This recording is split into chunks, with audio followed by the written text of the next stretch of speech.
we're going to start our work on bacteria, just giving a bit of an overview and looking at their structure and how that links to their names and their life processes, what they actually do as an organism.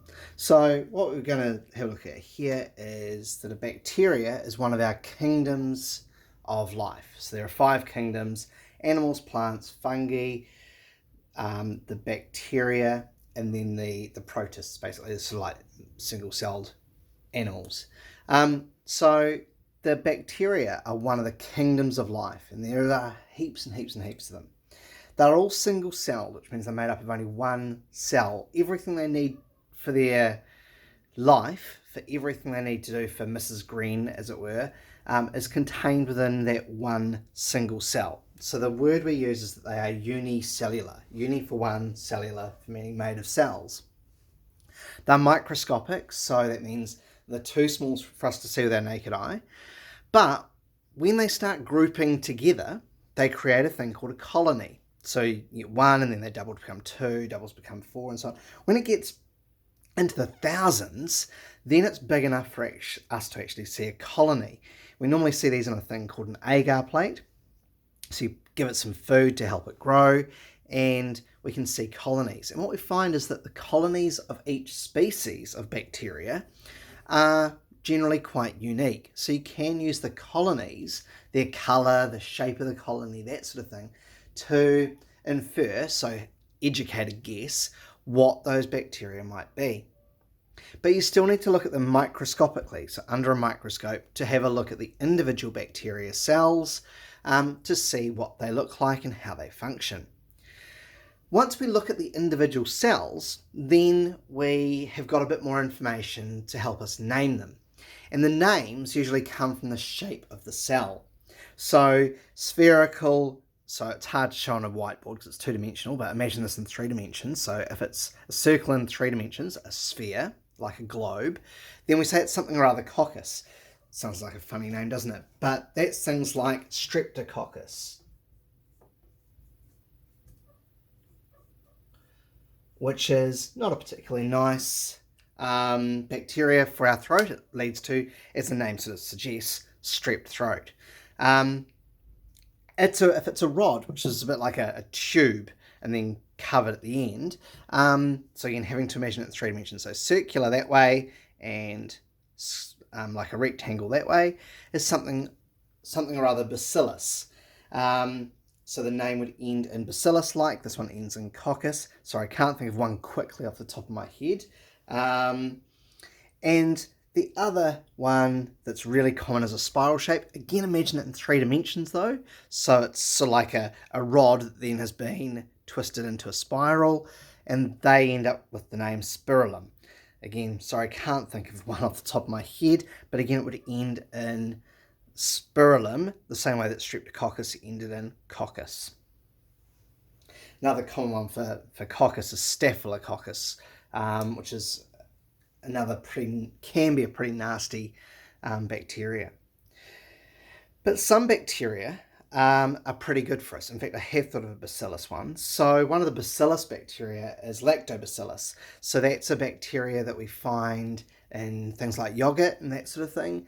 And it actually helps with the breakdown of foods, particularly dairy type foods, in our guts, so in our intestines. So Lactobacillus is a rod-shaped bacteria, and lacto, it breaks down lactic acid.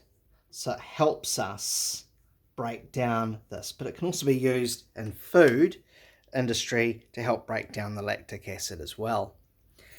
So I've taken a Bacillus bacterium here. This is sort of what you'd expect a rod-like one to look like if we cut it in half. And I've tried to identify some of the key parts of it that we could link to some functions, some life processes. So starting right in the middle, it's got some DNA in the form of normally 1 chromosome.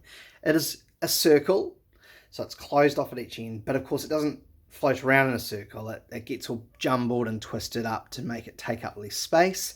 So it's chromosome, which is DNA, and of course DNA is the key thing involved in reproduction. When I do my one on bacterial reproduction, you'll see that the DNA, or the chromosome, replicates or reproduces first, and then the bacteria reproduces into two different bacteria, what we call daughter cells. There are pili or flagella. Singular of this is flagellum. I can't remember the singular of pili because there normally isn't only one. They are both different ways that a bacteria can use to move around. So M for Mrs. Green, movement. But it also means that they can move around in water and that sort of thing. So you've got to be aware that if they've got pili and or flagella, they can move around. They don't rely on us sneezing them somewhere or exposing having a cut exposed, and they can actually move a little bit. So when we look at these under a strong enough microscope, if we see those, we know this bacteria can move on its own from A to B. Not just move in a substance like water or blood or saliva or sneeze droplets, that sort of thing. The very inside, I haven't shown in any detail, it's called the cytoplasm, and this is where the chemical reactions occur.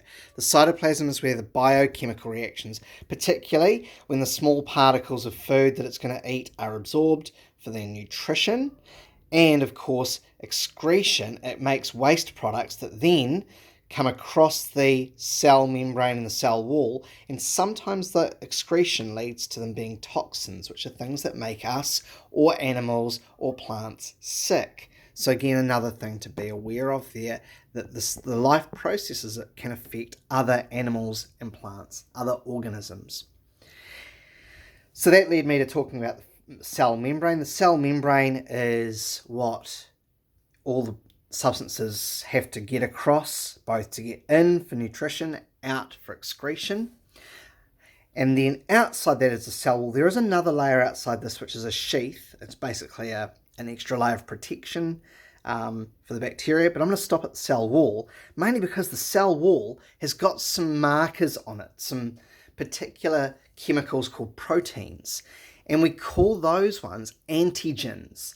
They are things that our body recognizes, and if it's something that it knows is going to do us any harm, when it recognizes that protein, that's called an antigen, what our body does is it starts its immune response. So it sends some cells there called white blood cells. They attach to the some antibodies to those antigens, and then that marks them for destruction. So some very cool named cells called killer T cells come along and they destroy the bacteria if our body knows that it could cause us some harm. So that's a bit of an overview of the bacterial structure, also how they're named, but also how that structure relates to their function or how they affect other things. Because remember, in this achievement standard, we're trying to look at the interaction between microbes and humans, how we use them for something constructive, so food, for example, but also how we interact with them if they cause, how they can make us sick and how we can stop them making us sick.